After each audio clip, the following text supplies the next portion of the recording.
ఇందిరమ్మ చీరలు 19వ తేదీన పంపిణీ చేస్తారట. ఇందిరా మహిళా శక్తి పథకం కింద మహిళా సంఘాల సభ్యులకు ఈ నెల 19న చీరలు పంపిణీ చేసేందుకు ప్రభుత్వం కసరత్తు చేస్తున్నది. రాష్ట్ర వ్యాప్తంగా 64,69,192 మందికి చీరలు అందించాలని ప్రభుత్వం భావిస్తున్నది. మరి రాష్ట్రంలో మహిళలు అంతమంది చాలా తక్కువ మందికి ఇస్తున్నారు కదా, అంటే ఫస్ట్ ఫేజా? మరి ఇస్తే అందరికీ ఇవ్వాలి కదా, మళ్ళీ ఇదేంది మళ్ళా కొర్రి? ఇగో ఇందిరా మహిళా శక్తి పథకం కింద మహిళా సంఘాల సభ్యులకు అందివ్వబోతున్న ఇందిరమ్మ చీరల పంపిణీకి సర్వం సిద్ధమైందట. మరి మహిళా సంఘాల్లో లేని వాళ్లకు ఎట్లా? ఈ నెల 19వ తేదీన ఇందిరాగాంధీ జయంతి సందర్భంగా చీరలు పంపిణీ చేసేందుకు ప్రభుత్వం కసరత్తు చేస్తున్నది. రాష్ట్రంలో సెర్ప్ ఆధ్వర్యంలో గ్రామీణ ప్రాంతాల్లో 4,35,000 స్వయం సహాయక సంఘాలుంటే మెప్మా పరిధిలో పట్టణ ప్రాంతాల్లో 1,70,000 సంఘాలు ఉన్నాయి.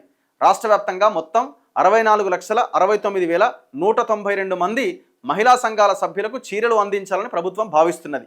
మహిళా సంఘాల సభ్యులకు ఏటా 2 చీరలు ఇస్తామని పోయిన ఏడాది ఆగస్టు 7వ తేదీన జాతీయ చేనేత దినోత్సవం సందర్భంగా రేవంత్ రెడ్డి ప్రకటించారు.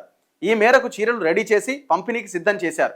ఇప్పటికే చీరలు అన్ని జిల్లాల గోదాములకు చేరుకున్నాయి.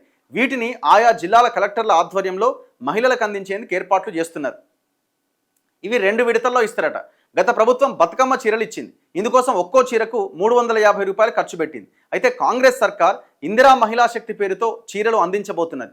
ఇందుకోసం ఒక్కో చీరకు 480 రూపాయలు ఖర్చు పెడుతున్నది. రాజన్న సిరిసిల్ల జిల్లాలోని 131 మ్యాక్స్ సంఘాలకు వస్త్ర ఉత్పత్తి ఆర్డర్లు ఇచ్చారు. సిరిసిల్లతో పాటు కరీంనగర్, హన్మకొండ జిల్లాల్లో కూడా తయారు చేస్తున్నారు. సిరిసిల్లలో ఎక్కువ పవర్ లూమ్స్ ఉండడంతో అక్కడికే ఎక్కువ ఆర్డర్లు ఇచ్చారు. మొత్తంగా 4,24,00,000 మీటర్ల వస్త్రం అవసరం అవుతుంది అని అంచనా వేశారు. మొదటి విడతలో 2,12,00,000 మీటర్ల ఆర్డర్లు, రెండో విడతలో మరో 2,12,00,000 మీటర్ల ఆర్డర్ ఇచ్చారు. 6,900 మంది నేత కార్మికులు చీరల తయారీలో నిమగ్నమయ్యారు. వీరు కొన్ని నెలలుగా చీరలు తయారు చేస్తుండగా ఇవి తుది దశకు చేరుకున్నాయట. మరి మనం మిగతా మహిళల సంగతి ఏంది? మరి వాళ్ళకి ఇయ్యరా?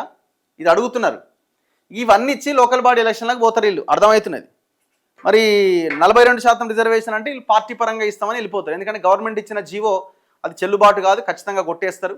ఇక ఆప్షన్ ఏముంది? 9th షెడ్యూల్లో పెట్టాలి. అది కుదరదు, ఎందుకంటే బీజేపీ వాళ్ళు నో అంటున్నారు. సో కాబట్టి ఇప్పట్లో ఎలక్షన్ జరగవు. ఒకవేళ అది అయ్యేంత వరకు ఉంటామనంటే మాత్రం నెక్స్ట్ అసెంబ్లీ ఎలక్షన్స్ దాకా లోకల్ బాడీ ఎలక్షన్స్ ఉండవు. మరి అది జరపకుండా ఉంటారా? ఇప్పటికే గ్రామాలు ఆగమవుతున్నాయి.